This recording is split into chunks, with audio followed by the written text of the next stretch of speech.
Hi, and welcome. Thank you for joining me. My name is Andrea Jaden. It is August 8th of 2025, and I'm here to share with you my strategic interpersonal communication plan as a part of my coursework for Human Services 511. And interpersonal communications plays a role in both personal and professional goals when it comes to the human services field. At its core, interpersonal communication is an exchange of both verbal and nonverbal between people in a way that creates a mutual understanding, and that's according to Schultz and Bandzisky of 2015. Whether I'm with clients, coworkers, friends, people I love, how we communicate impacts and relates to how others respond and how we support one another. So in this presentation, I'm going to go through 6 areas. Number 1 will be my behavioral blend and my personal background. 2 is the communication and barriers that I face. 3 is my overall communication goals. 4, strategies to meet those goals. 5, how I'll implement those strategies. And then 6, I'll do a brief conclusion. My behavioral background, according to the Uniquely You profile, is a behavioral blend that is S and C. S is for supportive and C is for cautious. So I am dependable, I'm very loyal, but I am cautious and careful, and I am relationally sensitive. I prefer everybody gets along all the time. I very much dislike any kind of confrontation, any kind of argument, so I'm a person who tends to avoid conflict at all costs, and with that, sometimes I am misinterpreted, and I seem hesitant and I lack confidence. My upbringing also shaped this. I grew up in a home that emotions weren't expressed. My parents didn't show emotion. And so for me to express anything, I often felt pretty subdued in doing so. I learned to listen carefully, but I also didn't feel safe in expressing any kind of disagreement or discomfort. So as a result, I've developed an extremely strong empathy, and I also struggle with assertiveness. So this blend of supportiveness and caution, it gives me the ability to be a nurturer and a listener, especially in ministry and counseling. However, it also presents communication issues and challenges, especially when I need to set boundaries for myself and advocate for myself. My communication barriers, one of the biggest is identified as passivity, and that again comes along with avoiding conflict, and I don't really express my needs and my wants, my true thoughts. So, Frankel and Weitzel explained in 2019 that the effective helpers must develop self-awareness and to understand how their communication patterns influences others. So in my case, fear of upsetting someone leads me to stay silent, or I over-accommodate, and I see that in my personal life, in my marriage, as a huge issue. So it's something I need to work on. Another barrier is emotional bottling. So I don't share my feelings, I don't express things, and that leads to stress and misunderstanding.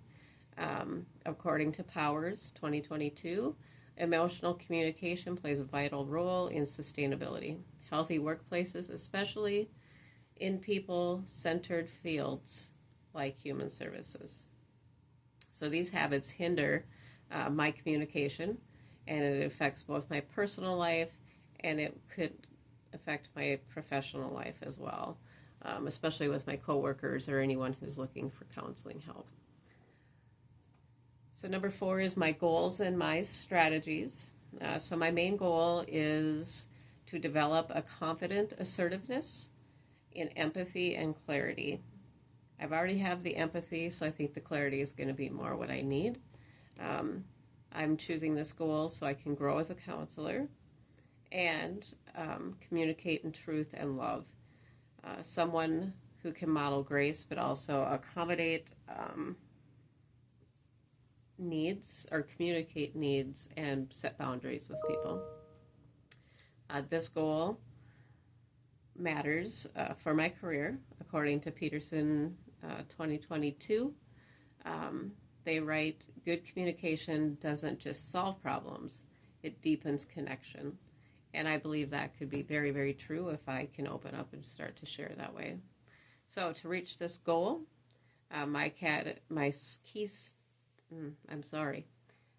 3 key strategies will be to practice assertive speaking, using I statements and clear boundaries, to improve my emotional expression by labeling and sharing my feelings appropriately, and by continuing to develop reflective listening, which I already lean toward naturally. So these strategies will help me grow beyond passive tendencies without swinging to aggression or reactivity. My implementation plan is, there's quite a few here. So first, I'm going to use Peterson's from 2022, their talk listener card method. This way I can have real life conversations with family, with friends, and it will allow both parties to take turns talking, which promotes mutual respect and reduces interruptions, which I notice is a huge deal within my household.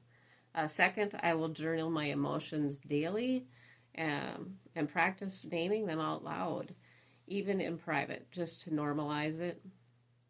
I sometimes have a difficult time even figuring out what my need or actual feeling is, so this will become very helpful to me.